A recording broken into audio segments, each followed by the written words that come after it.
Glue stick.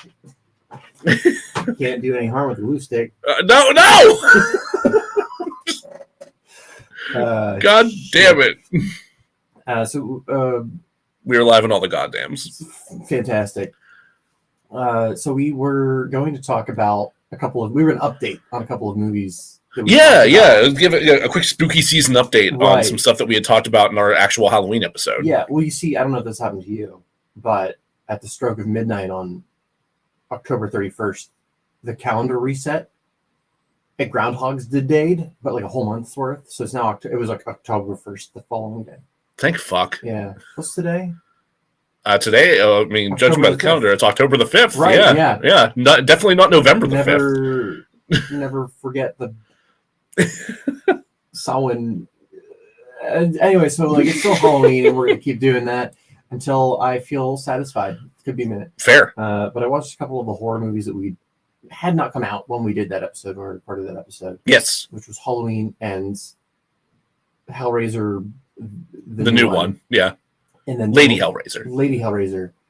And then Mona Lisa and the Blood Moon. Yeah, the Anna Lily Amirpour film. And fuck me, wouldn't you know? I hated all of them. God damn it! Seriously? Yeah. All of them? I didn't. Well, hate's a strong word, and yeah. Because I remember you messaging me at the end of Halloween Ends, and you were like, "God damn it, that was stupid." Yeah, I was pretty upset that it was as dumb as everybody said it was. I was like, "Oh, those haters! They just don't know how to have an open mind." No, it's shit. God damn it! It was pretty dumb. I think I had read somewhere that the original idea for this new trilogy was to have all three movies happen in a single night of Halloween. Yeah, and like actually film them all back to back to back, right? Which would have been sweet. I understand why they couldn't do that, kinda, to a degree. Because it's not like any of those actors aged out of. That's the thing. Yeah, like it's not like Jamie Lee Curtis looks demonstrably older than she did a couple years ago. Like there's the youngest daughter who's in it, but the thing with actors is like you can move pull her hair up and she looks younger again. Makeup's a thing, and besides, she doesn't look that much older. No. So it was pretty dumb. Mike's not in it a whole lot. They did some things with Jamie Lee Curtis's character Laurie that were questionable, but I ultimately didn't care. That's not a good sign for a film. You could have taken the 20-minute showdown between her and Mike, cut that out of Halloween Ends, tack it on the end of Halloween Kills, and it would have been awesome. Fine. Yeah. That's what they should have done then. That's what they should have done. God damn it. Yeah. Because spoiling Halloween Kills, at the end of it, Laurie's daughter is killed by Mike Myers. And if she had just shown up at her house after that had occurred and then had the final showdown with Mike, the end, great. But they shove like it's not a subplot because it's the whole plot, but a plot where a kid's like, yeah, maybe I'll be a Michael. Oh. And then he's like, and use Mike as my secret weapon. Because he's a killing machine, which I don't know how to tell him that that's what happened with Freddy versus Jason. And it was just as stupid then. Where Freddy's like, I need somebody in the human world fight for me because I'm scary, but he's scarier. Right. He was using Jason as a puppet, basically. Yeah. That's what this kid did. He's like, Mike's scary and stinky, and get him, Mike. Yeah, he probably does smell horrible. Oh my god, he was living in a sewer. Yeah, for like 3 years. You got some stank. He probably doesn't take that mask off very often. No. Oh god. Yeah. Oh god. I worked at a Halloween haunt of some sort, like not exactly a haunted house, but like an offshoot of like a hayride thing when I was part of a church youth group way back when, and they gave me like one of those cheesy latex masks to wear for the entire time. It was like a giant skull with a top hat. Nice. And that thing stank like hell at the end of that night. I cannot imagine what that Shatner mask smells like after all these years. So did not succeed in satisfying whatsoever. That sucks. I did like I'll spoil. I'm going to spoil. If you don't want to know the ending, just close your ear holes for the next like a minute. Sure. So after the fight, Jamie Lee Curtis, I can't remember what all leads up to it, but she basically takes Mike's body and throws it into one of those like choppy compressor things that like grind up everything. Like a wood chipper? Kind of, but like for industrial shit. Industrial shit. Yeah. Okay. And like the whole town's there, and it's like, look, the town is released from the trauma of having to deal with this dickhead for all those years. I mean, and I didn't hate that. It did. You have to deal with the trauma of a guy watching a human body get mulched, but yeah. But it was like, okay, if your goal is to end the Mike Myers trilogy, to kill him, yeah, be done with it, and like watch him be mulched. You did it, yeah. So I didn't hate that. Anyway, Hellraiser, yeah, I was like really hopeful for. Yeah, this is the one I was really excited for. Like the trailers for it looked fucking great. It's not terrible. Okay. I think I watched somebody do, like rank all the Hellraisers, and this one came in third or fourth on the list. That's not bad. Yes and no. Keep in mind the Hellraiser franchise is mostly garbage. Yeah, I remember the CD guy. Yeah, I remember Hellraiser 3. It's terrifying. Yeah, I remember, and Hellraiser 4. I remember Pinhead in space flying at people. I think it was like 1, 2. I think the new Hellraiser for them was 3, and then 4. They skipped 3. Yeah, good. Yeah. I went straight to, was it Bloodlines? I think is the 4th. I think I the one that's like surprisingly interesting. Yeah, good. Yeah. It's not good, but it was definitely more interesting than 3. Yeah. And I would agree with that. 2. I probably would have. You put 2 first. Oh yeah, it's 2, 1. Which I agree with. And then it's hard to say if the new one or the 4th one. It depends on what I'm in the mood for.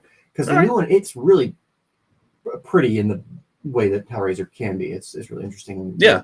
The mansion that's the main set is basically a giant. Is Faraday cage the word I'm looking for? Maybe not. Maybe, I don't know. I'm anyway. It's meant to trap those Cenobites. Sure. And the pervert prison, if you will. Forget Faraday cage. It's the pervert prison. So they had a lot of interesting ideas, but the lead actress did a pretty good job. Cool. It's really predictable. You'd think in a series involving a puzzle box that you'd want the narrative to be more of a puzzle that you have to like solve, like a more of a mystery. You wouldn't want it to be quite so predictable. I wonder if I'd never watched a Hellraiser, if I would have liked it more. Because I'm like, okay, well, I know what's it's the boxes, the bad things, Cenobites appear, not nice. Sure. But if it was my first time watching it, as I was being introduced to this world for the first time, I probably would have liked it more. Interesting. Okay. I think the biggest bummer about this movie is that I don't know that it did well enough to merit further iterations. I guess time will tell. Yeah. I mean, given streaming is becoming more and more of a crapshoot with the way it's being managed between Netflix and HBO and whatnot. I'm not sure where Hulu lies in the midst of all of that nonsense, but just give it to us. Like we'll give it to us and Clive. We'll give him a call, ask him what he thinks. No cats, Clive. No cats. No. And the last one was Mona Lisa and Blood Moon. Yes. Which I was pretty bummed about because I wanted that to be good. Right. I wanted that to be good so badly. A girl walks home alone at night is so fucking amazing. Good. Oh my god! And then this one was a movie. Okay. It was a movie. Yeah. The best part, and this is really fucking weird, that she's really good at writing this one specific kind of character. Oh right, you told me there was a character in this that's kind of like the drug dealer from her first movie. Right. So in The Girl Who Walks Home Alone at Night, there's a drug dealer character who's just mesmerizing. You can't stop looking at him. He's such a dick. He's an asshole. He's such an asshole. But God, is he fun to watch? Yeah. It's just so in this movie, it's about this girl. She's I can't remember if she is experimented on or just naturally has these powers. But she escapes. Yes. Just is telekinesis the one where you can move things? That's telekinesis, yeah. Okay. Yes, I think she has that. Or no, she has the other one. Where she can be like, hey, do that thing. Telepathy? Telepathy. Okay. The doctor, Professor X, not the Jean Grey. Telepathy, yeah. Yeah. Okay, yeah. And she runs into these like kind of douchey, like the guy in the first movie, like a douchey drug dealer, except for he's like the good version. Like he's still obnoxious and a dick, but he like means well. Interesting. Yeah. Okay. So any scene he was in, because he was just like a sub character. Yeah. He shows up for like 10 minutes here, 10 minutes there. Any scene he was in with Mona Lisa was amazing. Okay. And then the rest of the movie, I'm like, it's fine. It's fine. That's overall really disappointing, but also, I'm glad that at least had those shining moments with that character. It's so weird. Fucking wild. Yeah, I did watch a lot of great movies this Halloween, but those three were not them. And neither was the one we're here to talk about today.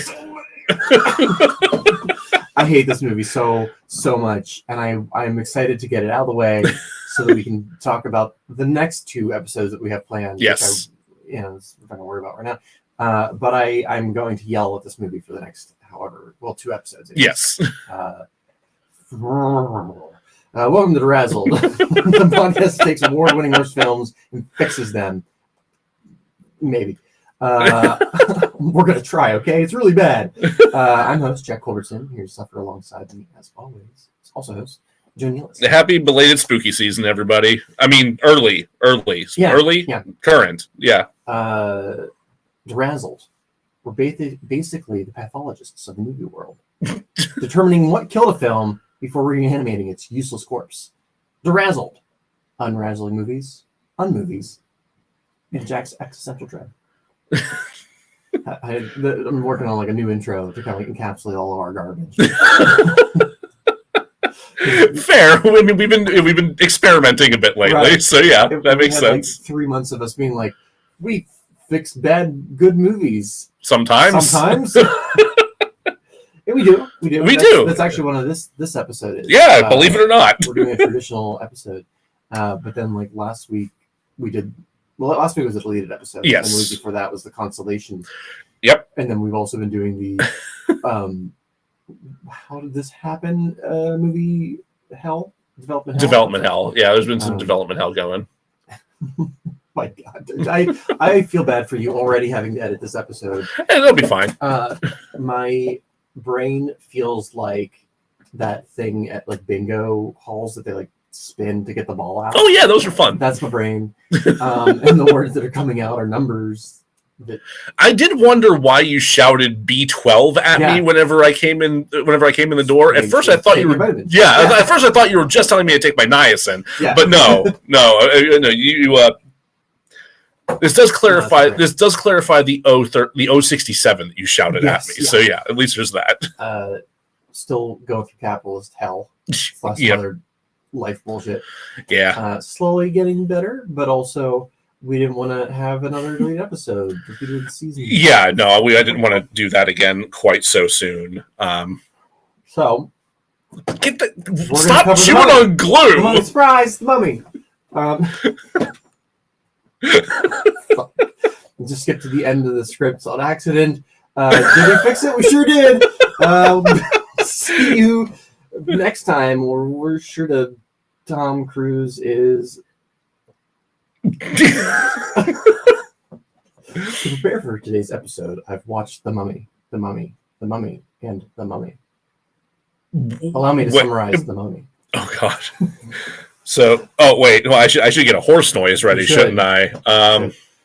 So that is the original Universal Boris Karloff. Yes. The Mummy. And then there is the Hammer horror films version with Christopher Lee as the Mummy. Oh yeah, I forgot about the Hammer one. And then there's the Brendan Fraser one. And then there's whatever the fuck this was. All right, so I'm not going to start yet, but Hold on one second. Just to intro what we're about to do. Instead of providing a highly descriptive summary full of quips, we'll be playing a game called Pavlovian's Horses, wherein I'll have 5 minutes to summarize the movie and not a second more.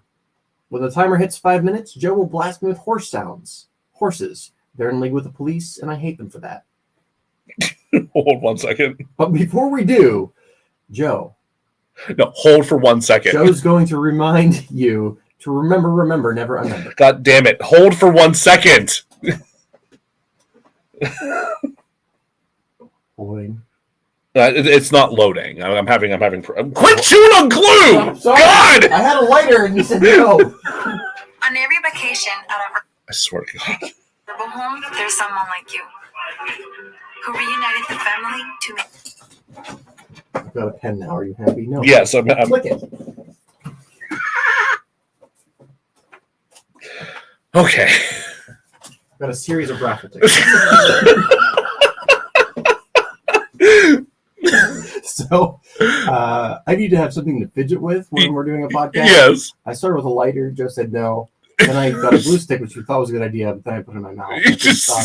And then I got a pen. We've been through that before. I just ended up clicking it. Yeah. So the only other option is a series of raffle tickets. Anyway, Well, I got you this thing. It's part of a clamp. Oh, that's what that is. Okay. Okay. What are we doing? You're going to remind them of things. Oh, yeah.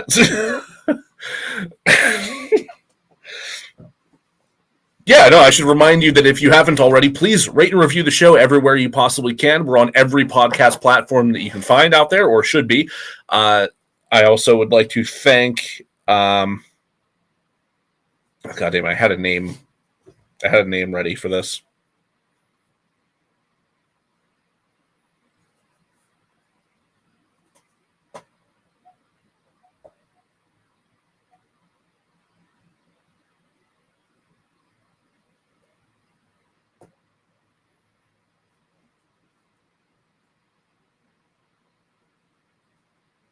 I'd like to thank Josh from the Talking Smack podcast for rating us our deleted scenes episode 5 stars on Good Pods, and for sending his condolences as well. So thank you very much. It's deeply appreciated. But yeah, those reviews go a long way to helping us find, or to helping other people find us and get us in their ear holes. Sorry, I got distracted for a second there because of all the sex69.fun comments that just popped up in the chat. I'm glad we paid for this. It's so stupid. Why does this happen so frequently? Oh, good Lord. Anyway, I believe I have a timer ready. All right, you let me know when it's go time. Give me a countdown.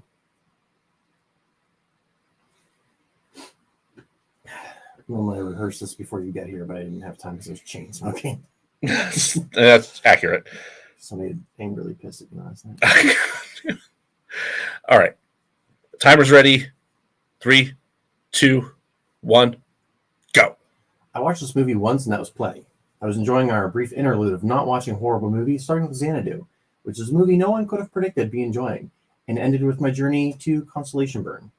That was just enough time for the wounds to scab over. Then along came a Tom Cruise and pick them back open. Oh. Thanks, Tom. Tom, why'd you do that? But I digress. The Mummy, released in 2017, was Universal's 4th attempt to launch an interconnected universe, this time calling it the Dark Universe. Yes. I'd say that they were copying Marvel, hungry for that sweet Avengers money, but Universal Monsters has a long history of crossover characters going back as far as 1943's Frankenstein meets the Wolfman, and ending in 1955 with Abbott Costello meets the Mummy. True. You may have noticed that I have not started summarizing the movie despite the ever-approaching horses. That's because I fucking hate this movie. This movie is painfully dumb. I hate it, and I hate the people involved. I wish we were discussing 2004's Van Helsing. Sure, it was dumb, but they went for it, man. They fucking went for it. They gave at least half a fuck. Which brings us to Mummy 2017. They did not give an ounce of a fuck. 0 fucks were given in this movie. This movie is 2 hours of late 90s action movie cliches which I guess I'm fucking talking about. The fucking mummy starring the fucking Tom Cruise opens on some Illuminati type bullshit about finding a magical rock under London. Russell Crowe narrates this exposition is / the head of the monster Illuminati. 20 minutes in, we cut to our protagonists, soldiers Tom Cruise and Nick from New Girl, who are attempting to rob the burial site of Mummy Blah Blah. Witty banter adventures. Nick, don't you want money adventures? They find mummy shit with the help of archaeologist love interest / the source of a how long does a Tom Cruise last in bed joke? Trick question. A Tom Cruise reproduces through a mix of implantation and the Ludovico sequence. I was going to say budding, but there's this X-Men character in New X-Men by Grant Morrison that every time his skin flicks off, it's another clone of the thing. It's probably the worst. I really don't want that to be how Tom Cruise reproduces. He keeps doing these effects, but I think you're eking closer to horses here, Jack. Oh, right. A moment of silence for poor Katie Holmes. Nick is possessed by a monster mummy spider. They take a plane so Tom Cruise can do some stunts, but he dies along with pre-dead Nick. Love interest survives because Tom Cruise is not that bad, I guess. Love interest talks to Dr. Jekyll, Mr. Hyde, Kurt Russell Crowe. Yeah, different every time. who wants mummy powers. Tom Cruise is resurrected and possessed by the mummy's former lover, who she must kill with a special knife with a special rock in its handle, so that Tom Cruise can be double possessed by Egyptian god. Not death. Set. Not Osiris. Set. Right. Tom makes Mr. Hyde angry. Dead Nick Ghost double crosses Tom, leading him to the pyramid under London. I don't know. I totally checked out at that point. Honestly, the last thing I remember is the Hyde fight action movie things happen, and then the mummy is re-dead. I think love interest dies, but Tom Cruise does get possessed by Set because he wants to, and now has mummy powers and returns her to life, I think. Also, Nick from New Girls. He, at which point, because they ride off in the sunset because Tom Cruise has mummy powers, and if you have mummy powers, you might as well use them. Is that it? That's it. Jack, you've successfully beaten the horse. A minute 15 to spare. Wow. I can make these things longer. Oh, God. I can talk more about Grant Morrison. I am astounded that you actually got an X-Men a tangent in there and still made the time. Well, I fucked up the reference to Clockwork Orange, so I figured I should probably do one for me. Fair. Good Lord. Fuck this movie. Yeah, it's really bad. I hate it. I'm so mad that it exists. Like I mentioned earlier before we started recording, this is not the worst thing that we have watched. It's really bad, though. It might be one of the laziest things we've ever watched. I would agree with that. It's one of the laziest made films that we've ever watched, I think. Should we stop for a break so I can go scream in the backyard? I mean, do you need that? Do you need? Yeah, No. yeah. We can. Yeah, no, we can take a quick break and let our anchor ad do their thing, and you can scream out your frustrations. All right, we go scream. Bye.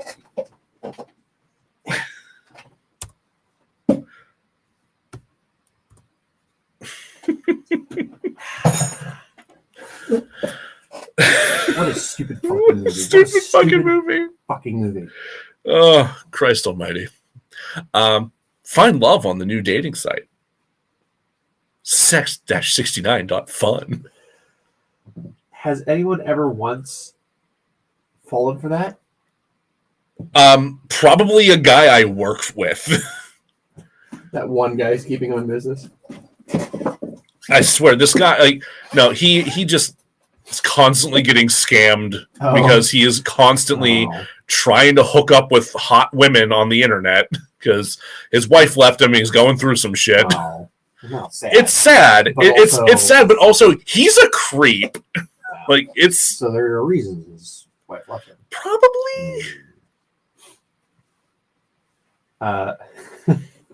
Since we're in between, yes, and because we couldn't post the image of it after a Halloween episode, friend of the podcast. Toaster, Yeah, no, we couldn't. We didn't get permission to actually share the real photo, but no, we should definitely talk about this for a moment. So he was listening to our episode, The Halloween Jam Razzmatazz for this year, which opens with me rating all the Halloween movies. Yeah. And he was listening to it at work, and he wasn't listening to it with headphones. Correct. He did listen with headphones. He told his friend, he's like, "Oh, you should listen to this because you're a huge Mike Myers." Oh, okay. I thought he was just playing it over some speakers No. for his friend. So much better because that means he was able to wait and watch for the reaction. Yep. So as we mentioned during that episode, it's probably gonna piss off a lot of hardcore Halloween fans. God, the look on this guy's face. Toaster caught him is that the guy turned around when he got to the. It's like, wait a minute. If the original Halloween is it 3 or 4 or something? Yeah. Just the hate in this man's eyes towards this podcaster. This is why I do what I do. Oh god, it was spectacular. I wish we could have shared that. We wanted to share the photo to our Twitter, but the guy didn't want to be. He was at work and was not supposed to be doing what he was doing. Yeah. Which we get it, but at the same time, why are you gonna hold out on us like that? Oh shit! I did it immediately after that by the Two New Terrors Halloween 3 figures. Above you there. Is that what that is? Yeah, Nika. I don't know how to say their name, but they make what if scary Halloween characters were made for Saturday morning cartoons. So is that the 3 that are right there? Yeah. Is that okay? Nice. And they make a lot of ones that you would see in other action figure form. Sure. But then you see stuff like the Miner from My Bloody Valentine. Oh, nice. So I see you got him up there too now. Yeah, no, I actually really like that movie. I'm surprised it doesn't have more of a following. I've heard good things about it. I have not seen it myself. Not though. the remake. Not the remake. No, not the remake. The 70s Canadian classic. Yes. All right, let's do it. Okay, we're. All right.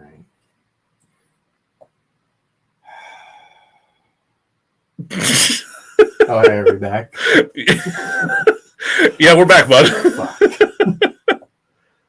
Hey, you want to know some stats? Yeah, let's get some stats on this movie because this was nominated for some Razzies, wasn't it? It was. Yes. Do you know what the scores are? No, I don't know the scores actually. So, general Rotten Tomato score. Okay, so tomato meter. Oh man, I'm gonna guess a 40. 15. Oh wow, Yeah. I was overly generous. Yeah. Okay, I thought there were going to be some Tom Cruise fans who would just not be able to acknowledge how bad this was. But right, well, audience score. Audience score is probably closer to a 40 then. 35. Yeah. Okay, I'm still being too generous on it for some reason. It's a really bad movie. It's really bad. I feel like if this movie had come out in 2011, 2010, mm-hmm. Maybe it would have done better. It would have done better. Dummies. I feel like this type of movie would be more at place in early 2000s, maybe late 2000s. Okay. Because there's a lot of shit then, and people are just kind of numb to it. IMDb should be ashamed of itself. Should be ashamed of itself. Be, yeah. Is this like a 4.0? Higher? Are you fucking kidding me? 4.8. Are you fucking kidding me? I swear I got 5.4. Jesus Christ, man. IMDb people, what are you doing? I would give it, if I were to take a moment, mm-hmm. set my rage aside, and forget anything I know about any of the people involved. If I had been birthed into this world and this was the first movie I had watched, 3.7. 3.7. Yeah. Okay. What I want to give to it with this rage and everything I know, a solid flat 2. Reasonable. 2. Yeah. I want to yell at Tom. No! Oh, good Lord. In 2017, at the 38th Annual Golden Raspberry Awards, the Mummy was nominated for 8 Golden Raspberries. 8? Really? Holy shit. Won 1. That's it? And that is why I wrote this next sentence. It was the year of the Emoji Movie. And oh my God, you're right. Jesus Christ, I didn't even think about that. You're absolutely right. This was the year of the Emoji Movie. Fuck. It's like, what the fuck was that stupid character from the Emoji Movie called? Gus Fart Dan? What is it? Whatever. Gene. Oh, okay, yeah, Gene. Gene, like, threw his stupid smirky face emoji body over Tom Cruise and took the bullet. Now I'm just imagining T.J. Miller doing that. I could see you did that. Yeah. He parachutes in wherever Tom Cruise happens to be and just gets right in the line of the sniper. So that is why it won, but I will read through what it was nominated. Let's get that covered. It was nominated for Worst Picture, which, as we know from episode 1 of season 2, was won by the Emoji Movie. Won by the Emoji Movie. Yep. It was nominated for Worst Director. Again, Emoji Movie threw itself in the way. God, it really did. Alex Kurtzman, which we'll talk more about later. Okay. Not familiar with him. You shouldn't be. Well, you shouldn't be as a director. Fair. Worst Actor. Tom Cruise. And he won. He won. Okay, so that fucking deserved. Yeah. Holy shit! What a bad performance. I've enjoyed Tom Cruise. Yeah. This was not one of them. I've seen Tropic Thunder. He was weirdly great in that. Have you heard the rumors that they want to do a sequel? They can't possibly With around him as the character? Oh no! Okay, I have heard rumors about that for a long time. Okay. I don't know if they could pull it off at this point. I don't. I want to see it in the same way that I can't not look at a car accident. Fair. Worst supporting actor. Russell Crowe. He didn't win. He did not win. Mel Gibson won for Daddy's Home 2. You know what? I'll take that. Yeah. A movie I did not know existed until this film. We've made reference to that movie before. Yes. Maybe you've made reference to it. Or that's probably more accurate. Or I lost more brain cells at Burning Man. Well, because that's also a movie featuring Mark Wahlberg. It probably came up in that context. Yeah, no, it did, because it was one of the various things that we were talking about in the $6 Million Man episode, because of all the other work that he's done with Mel Gibson. Because Mel Gibson keeps popping up peripheral to him as of late. Anyway, that's neither here nor there. Check that episode out. Actress. Nominee was Sophia. I don't want to say. I'm not sure how to pronounce it either. Hold on, let me pull it up real quick. But Kim Basinger won for Kim Basinger. What was Kim Basinger? 50 Shades Darker. Kim Basinger's in 50 Shades Dark. Fuck. We're gonna be covering that around Valentine's. So. Hey, you put it on the schedule. I know, I'm an asshole.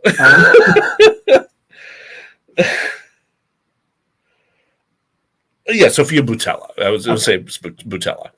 Worst prequel, remake, ripoff, or sequel, again, was won by 50 Shades Darker. Yes, which I'm sure it's deserved, but we'll get to it eventually. I refuse to engage with that until we absolutely have to. It's just. Had another typo. So worst screenplay was won by the Emoji Movie. Right. Yes. I'm not reading those names. We already did that. No, we've already held them responsible. However, for the Mummy, it's David Cope. Okay. Christopher McQuarrie. And Dylan. I forgot to copy his last name. Just Dylan? Dylan? Dylan? Fuck you, Dylan. Fuck you. Fuck off, Dylan. Dylan. Fucking Dylan. David Cope and Christopher McQuarrie are on a ton of shitty summer movie scripts. What else are they known for? Movies. you didn't write down examples? I did not. I should have. It's just one, especially David Cope, whenever I see his name, I try to avoid that movie if possible. He especially is on movies where what I refer to as like script by committee, where like 16 people have worked on the script. It just keeps getting redone over and over and over and over again, and his name always ends up like at the top. I want to say Christopher McQuarrie is buds with Tom Cruise. I think he had some stuff to do with the Mission Impossible movies, but I don't care. It was. Sorry, I want to get Dylan's actual name, Oh. and my mobile app is not cooperating with me right now. I'd like to know what Mr. Cope has done. We'll just have a void of silence you can cut out later. Dylan Kussman. Kussman? I'm not sure. It's Kussman. Dylan Kussman. That guy. David Cope. I think I'm saying his name right. I would say Cope, yeah. Jurassic Park, Mission Impossible, Spider-Man 2002. Again, keep in mind that very rarely is he the singular name on those movies, Right. on those screenplays. He's done some video game writing. Shit ton of writing. Yeah. You name some of his better stuff. War of the Worlds. Oh, God. Secret Window. Snake Eyes. I don't know that movie. Not familiar with it. He did The Shadow. Toy Soldiers. Angels and Demons. Yeah, there's so many. Jack Ryan, Shadow Recruit. Yeah. Are they doing another Green Hornet movie? What? Another one? Yeah. And then I'm mentioning this because we're going to talk about it later, but apparently he's also linked to the Bride of Frankenstein script. Huh. Anyway. Interesting. Back to the stats. Yes. The last thing it was nominated for was the Razzie nominee, So Rotten, You Loved It. But that was won by Baywatch. So Rotten, You Loved It. Yeah, So Bad It's Good. Yeah. Okay.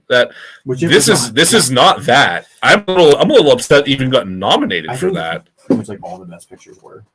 Because if I recall, it was like a put up to a vote by the internet type thing. Oh, it was one of those. Yeah. No, that tracks. And then McQuarrie here, I'm seeing Mission Impossible Fallout, Edge of Tomorrow. Oh, another Tom Cruise. Another Tom Cruise. Yeah, he's got a bunch of Tom Cruise stuff on here. Tons of Mission Impossible stuff, it looks like. Valkyrie, again, Tom Cruise. Jack Reacher, Tom Cruise. Good Lord. So certain actors... Jack the Giant Slayer. Top Gun Maverick. God, this guy just write fucking Tom Cruise movies? So what likely happens is they'll have a script, right? Like The Mummy. And then Tom Cruise will become attached and they'll have somebody come in to rewrite the dialogue to fit Tom Cruise's shtick. And that's... I'm gonna. What the fuck happened with this one? Right. Just... that would be my guess. How the fuck did they write Tom Cruise like he was Nathan Fillion, though? Probably because there's like 8 writers attached to this, and some stuff got left over from a previous draft. It must have, yeah. Yeah, which brings us to the critique. All right. Hey, what works for you for The Mummy? Oh, Jesus Christ. Let's start with the cast. Start with the cast. Okay. Can you hear that train? I mean, I'm hearing it right now, but it's probably going to come up in the mix. Nice. Yeah. So wait a second here.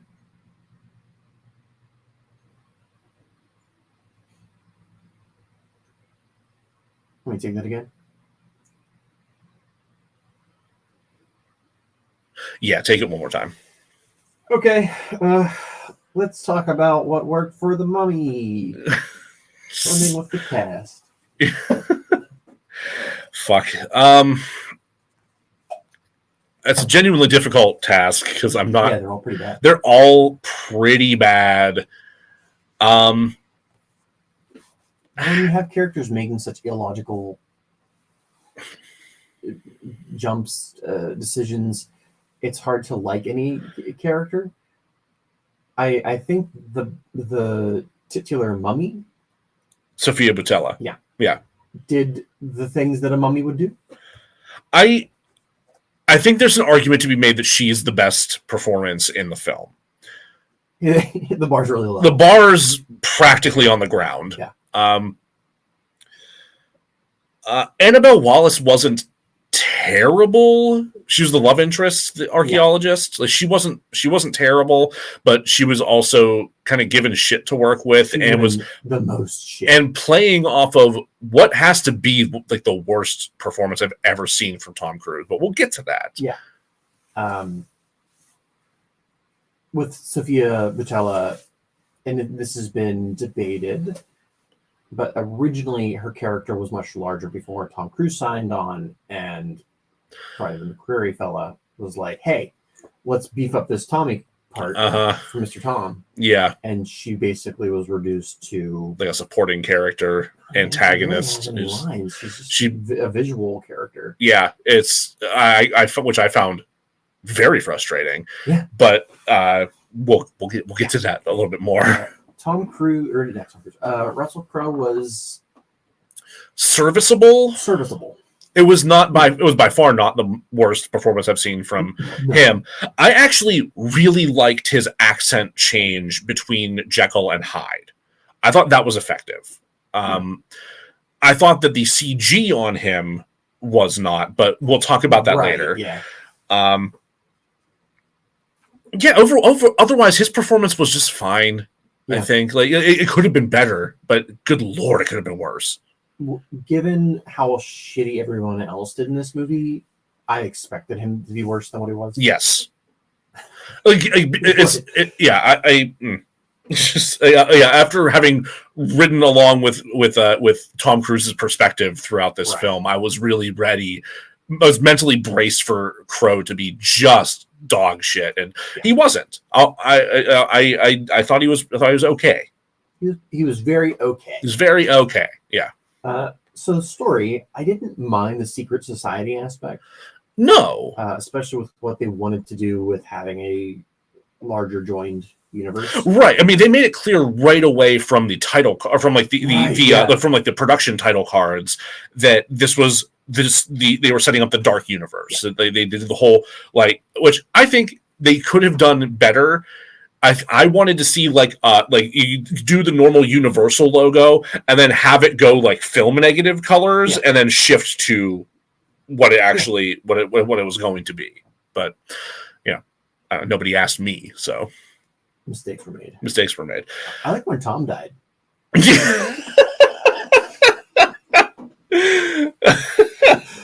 Like both as an actor, but also as a story beat.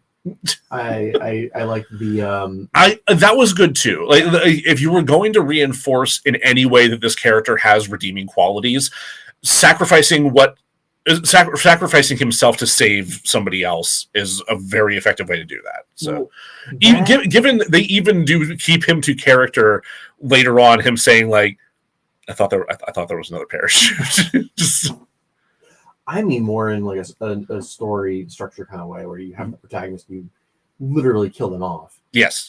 Was the smallest amount of interesting. Yes, I'd agree with that. I also didn't mind the mummy switcheroo at the end. Kind of the, hey, for this dark universe going forward, it's actually going to be Tommy C, who's the mummy. Yeah, which... And like as a twist, I don't mind. I do feel a little bit bad for the actress who was playing the actual fucking mummy. Right. Yeah, she got screwed out of her own movie. Yeah, basically. And if mercifully there's not, kind of. We'll get to it. I would hope that they would have the both of them as some form of the mummy in a future movie. Right, because they went. Like they showed us that they covered her husk in mercury again and sealed her up again. So like, there's room for her to potentially come back. Yeah, and I visually I actually liked the mercury thing. The mercury was pretty cool. Did it make sense? No, but visually, it was quite cool. Yeah, speaking mercury, visually, well, that was a really good visual. Yeah, gross and very effective. Yeah, I prefer that over like the chunks of Yeah. Other than that, the story was pretty crap. Pretty awful. It was very simple. simple yet still fucked up. Themes. Were there any themes that worked? I said no. You fucked up. Yeah, I'd agree with that. I think the theme was we want that sweet Marvel money. Yeah, honestly, they were so intent on shoehorning in as many other things as they possibly could. I don't know if there's like.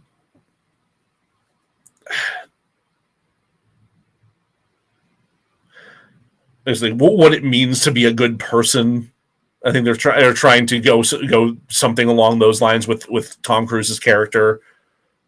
Maybe I feel like they just watched a bunch of different action movies and they're like throw it all at the wall, whatever sticks, fantastic. But get this first movie out of the way so we can get to some Frankensteins. Yeah, probably. Production.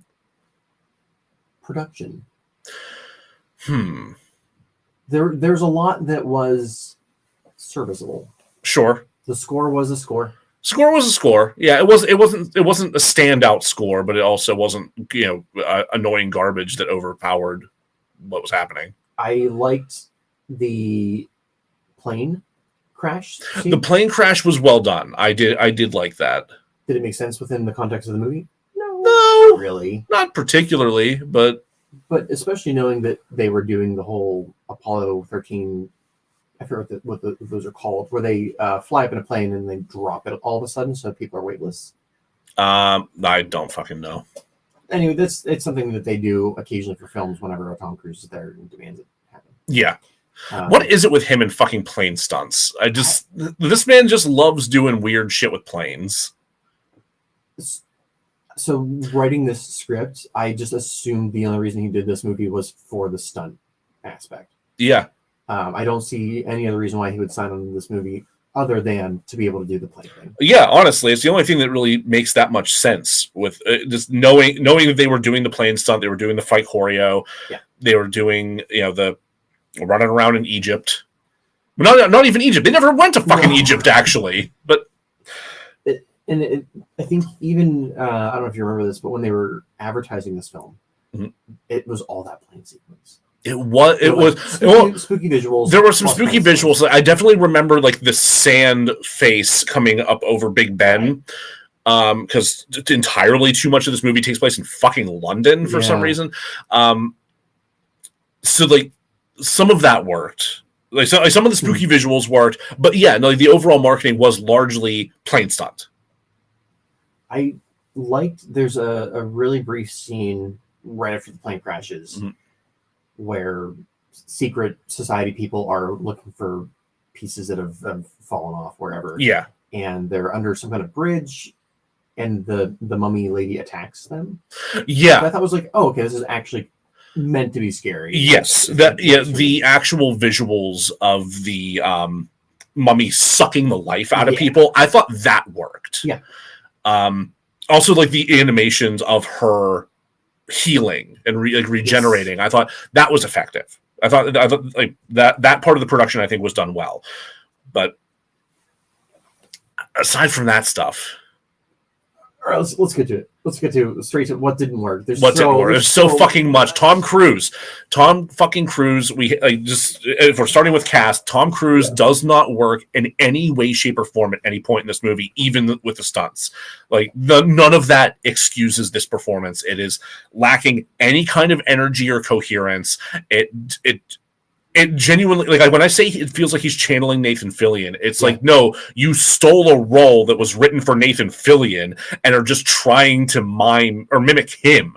That's all it is. Like all of his mannerisms, vocally, like the way his eyes move, like his tics and everything, it really looks like he just watched a bunch of Nathan Fillion, which makes me so angry in a number of ways that we'll get into as we continue on with the story and the production, what doesn't work there. See, for me, hearing you say that this was a Nathan Fillion approximation, to me that's the older version of a Brendan Fraser.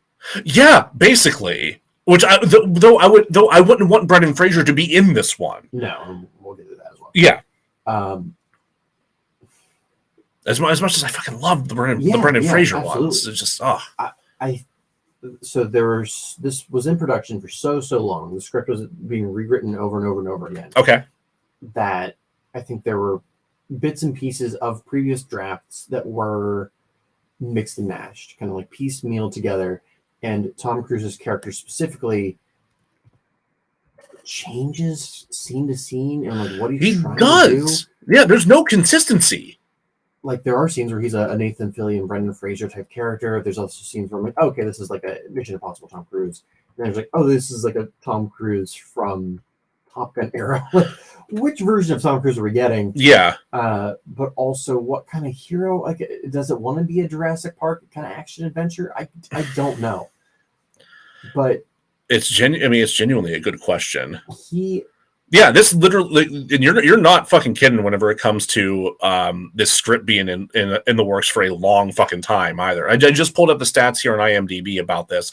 Literally, script work started September 25th, 2012. Yeah. And then continued on in various stages with writers being replaced and edit and revisions being done all the way up until pre-production started in November of 2015. I get the vibe that as soon as Tom Cruise signed on, they're like, all right, let's change directions entirely. Yeah, I would not be surprised. Because I think that they saw Tom Cruise, they saw what he normally is able to pull as far as an audience and numbers go. And like, fuck it, whatever Tom wants, just like as long as we have a movie that says Dark Universe in the front and has Tom Cruise in it, we're set. Which is not true. I will say, this movie did perform very well globally. Yeah, which is unfortunate. It did not domestically though.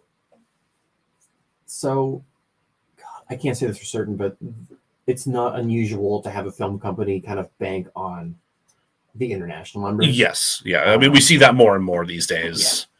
Yeah. It's like, okay, well, the movie's going to do kind of mediocre in the States, but we've made it accessible to the widest amount of an audience you can get, which is action. It's a little bit spooky. It has some touches of spooky. We know the international audience is going to show up. Yeah, because it's understandable that action's understandable in every language, and spooky, got it. Yeah. And people like to see the same face. They like to see a recognizable face. And Tom Cruise is like the most. Tom Cruise is easily one of the most recognizable faces in terms of an actor, which is unfortunate for a number of reasons, considering his role within the Church of Scientology. So, what I'm hearing is that Universal probably got like a smack on the wrist, and they're like, still made the monies. Yeah. No, they made the budget back hand over fist with the international market. It's just the domestically, it didn't crack that at all, which, they probably didn't give a fuck about. So let's move on. We'll move on from Tommy. As much as I don't like to say this, Jake Johnson really didn't work, and there's no chemistry between them. That's largely it. Yeah. There's no chemistry between them. Like, I could see Jake Johnson working with a Brendan Fraser or with a Nathan Fillion, largely because they have more like nuance. They have more comedic experience of late. Like they know how to be that kind of second banana. But it almost felt like from the moment he appeared on screen, I had to stop and question myself, like, is that literally the sidekick from National Treasure? I almost texted you that until I got a better look at his face. Like, no, that's Jake Johnson. Here's Tom Cruise doesn't act off of other people. No, he acts in a bubble, which you don't want. But if you're going to have an actor like that, you need to go more of the Ocean's 11 route. Yeah, like each individual person is their own bubble, which I hate even suggesting. Which is kind of odd considering how well those bubbles overlap and work with each other in those movies. Right. The casting people get all the credit there. Yeah. Whereas I don't know Jake Johnson super well, but I feel like he probably works better off of other actors kind of vibing off their other energy. He's good as like part of an ensemble. Like I've seen a lot of New Girl, and like given that show is goofy as all hell, and he really leans into the goof of all of it. But like he knows how to work with a group and work in those kind of dynamics, and knows how to play off of other people. Like he does it quite well, actually. He was not given the opportunity to do that here. Ooh, I feel bad for him, honestly. Yeah, because this could have been a really cool opportunity for him, and instead it was. I mean, I'm sure he got paid decently for it, but instead it's kind of a black mark. I think. I think he probably got with Tom Cruise kind of taking the brunt of the force. He probably got away with it. Yeah, for the most part. Except for us who had to sit and watch it. The rest of the cast is also pretty garbage, but those are the two that are on screen. I kind of enjoyed the commander, like the military commander, like which he was only because he was like so contrary to Tom Cruise and Jake Johnson's characters, but he is only there until he gets shot to death. It's just or stabbed to death rather. See, the actor's fine. I know. Yeah. The character's decisions are so baffling that I'm like, what are you even doing? Like, I hate these guys. Now go do that thing in the ground. Find the mummy because I trust you again for this moment. Yeah, no, I mean it's extremely convenient to the plot, but that's yeah. And I had to look up like, how are these guys associated with the U.S. Army? They're soldiers of fortune. Kind of. But why? Why? Yeah, why though? Why are we hiring mercenaries to deal with ISIS? But, don't we have our own forces out there doing this? Also, why are the like pseudo ISIS folks just like firing bullets at the architecture? Like we know that they're evil. Yeah, like we know that they are destroying a lot of like pieces of history and a lot of like statuary and whatnot. They're not going to be just like haphazardly firing machine guns at them.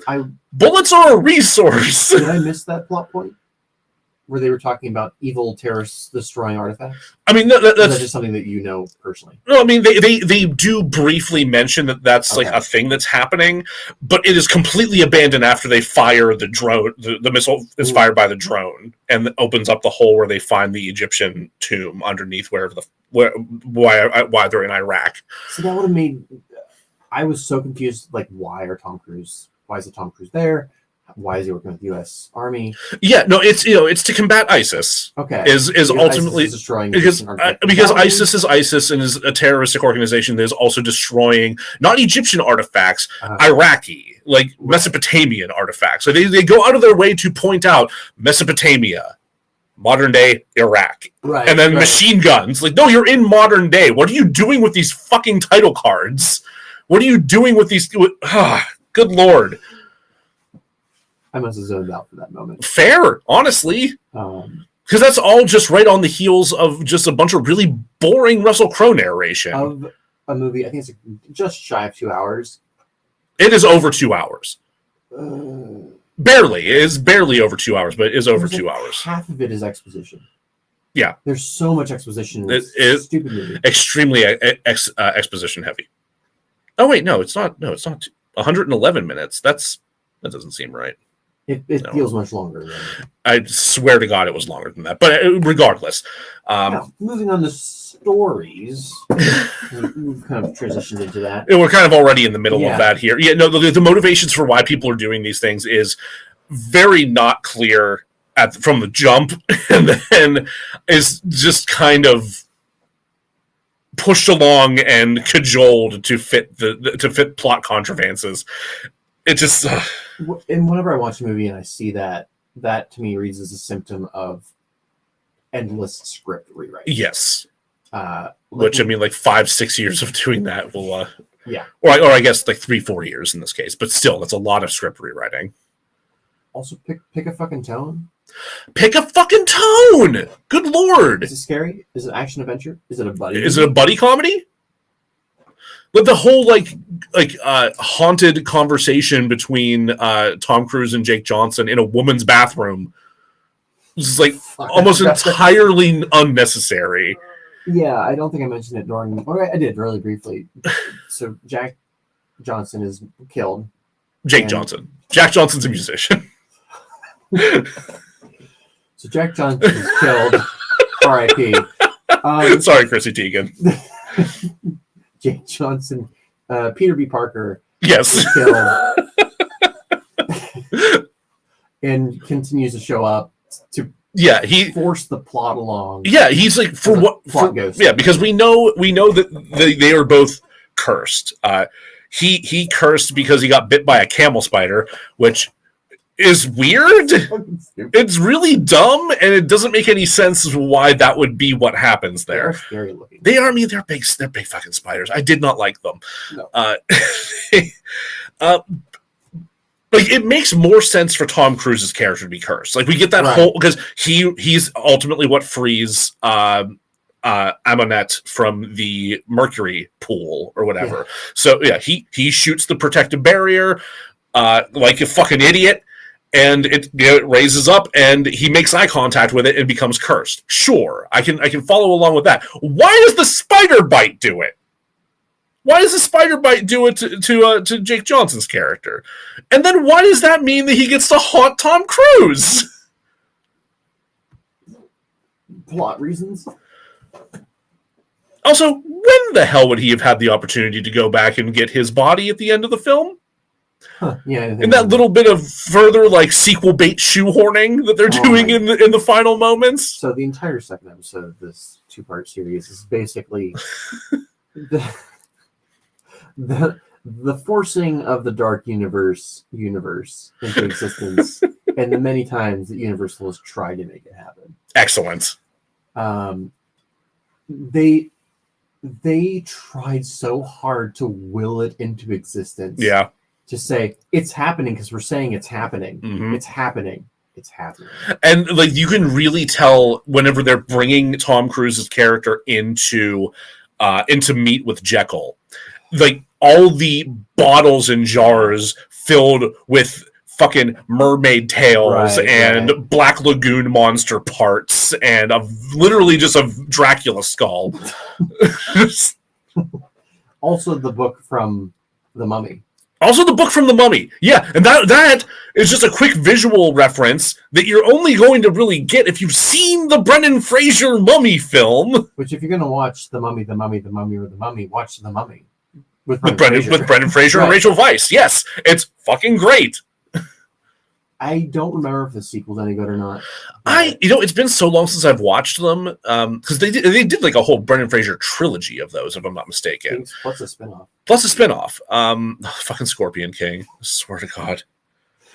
I don't think Rachel Weisz was in the third one. I don't think she was either. No. She was like, nah, I gotta go do other things. Yeah, I was like, no, I can't. Guys, I fucking can't. We're fighting terracotta soldiers. No, I'm done. Actually, yeah. Now that you mentioned that one, it's maybe that one wasn't so good. I don't remember the third one being. Well, I didn't watch the third one because it looked like shit. I definitely did at some point, but I don't remember it well enough. I remember being either in high school or in early college and being home, and just bored and by myself, and just flipping through the various HBO channels that my mom insisted we had. Still fun. He's still Brendan Fraser. I do remember watching. It was a couple of years ago. We rewatched the Brendan Fraser one, and I remember the kid being terrified of the scarabs going underneath the skin. Yeah, the CGI's not held up, but no, the CG, the CG's not held up, but it's still a terrifying concept. And what carries that movie, what makes it good, is the charisma and the connection and the chemistry between the characters. Because it's genuine. It felt it translates so well into the performances. That and just Amenhotep is great. Yeah. He's such a good villain. Man, did they watch that one? You think they had to have ever? I fully expect that the writers were definitely watching it and trying to figure out how to channel some of that charm, and they just failed. They failed miserably to do that. we'll get into this for the fix, but I feel like they should have veered entirely away from that style of film. Yes. You really did it well with the Brendan Fraser version. You don't need to try to do You don't that need to do again. it again. No. Gross. Story, blah, blah, blah, didn't work. Just fucking disgusting. Army not great. Why hide one mummy? Why hide one mummy? Why hide one mummy? Anyway, the protagonist was garbage. The protagonist was garbage. I think they did a good job of like really emphasizing like, oh, the hiding of this one mummy is highly unusual. Like the way they pointed out, like these watchers, like these Anubis watchers, should be facing the other way. Like they should be watching to protect what's in here, not to watch what's in there. Also, Mercury's supposed to like weaken evil spirits. Why is this thing bathed in mercury? Right. Like I think they did a good job communicating that, just so you know, like, oh, this mummy's a fucking menace. Yeah. And then they do her dirty from that point on. But why hide one mummy?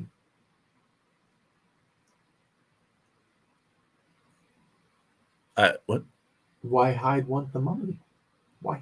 Oh, sorry. I keep hearing it as so I'm gonna add words to this so you understand what my brain's doing. Yes. I keep thinking that you're saying, why would you just hide the one mummy? Oh, no, she's mean.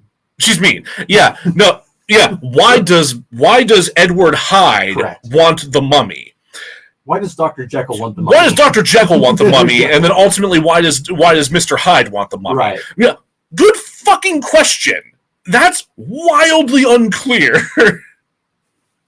He is maybe just a collector, like he likes collecting things. Why does Jack have so many Batmans? Why does Jack have so many Batman? Why Jack Batman so many have? Why does Dr. Batman have so many Jacks? Oh no.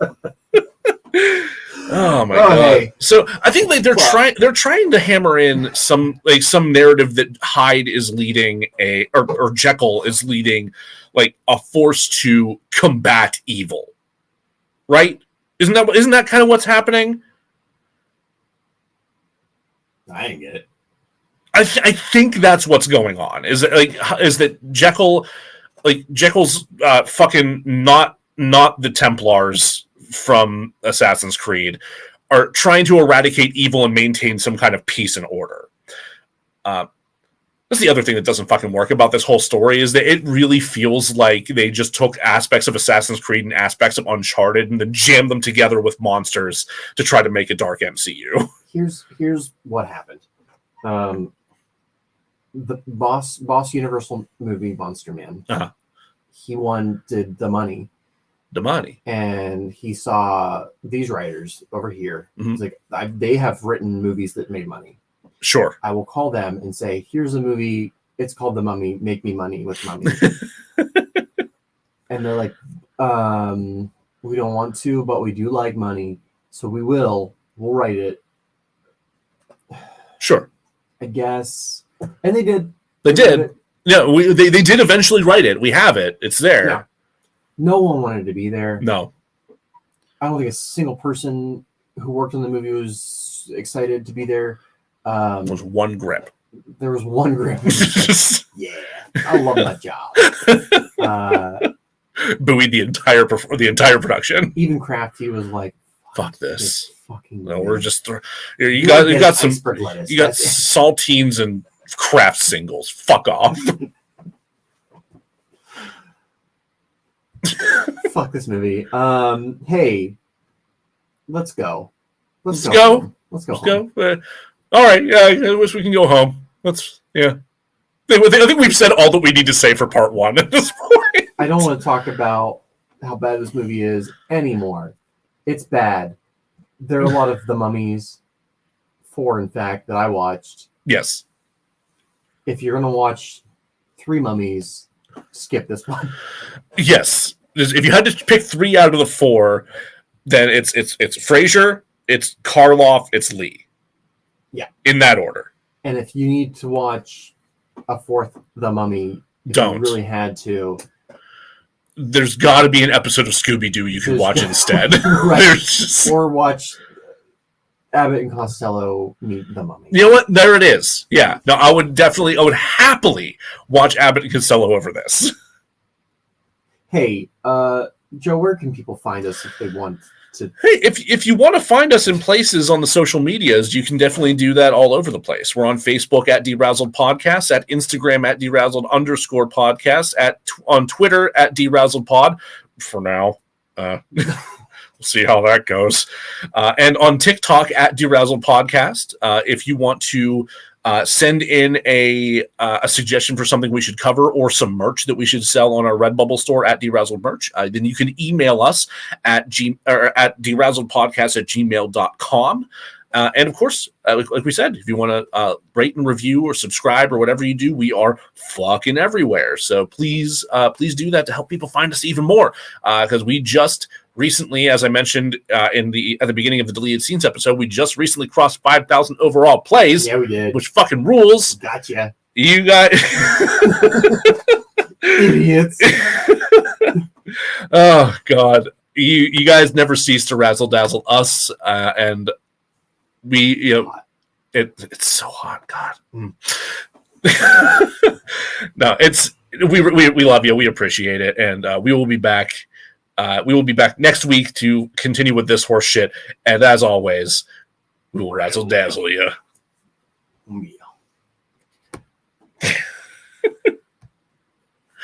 Oh, boy. All right, that was only an hour and 13 minutes of recording. That's not bad. I given where I know some of the cuts are going to be popping up, I think that'll end up being under an hour.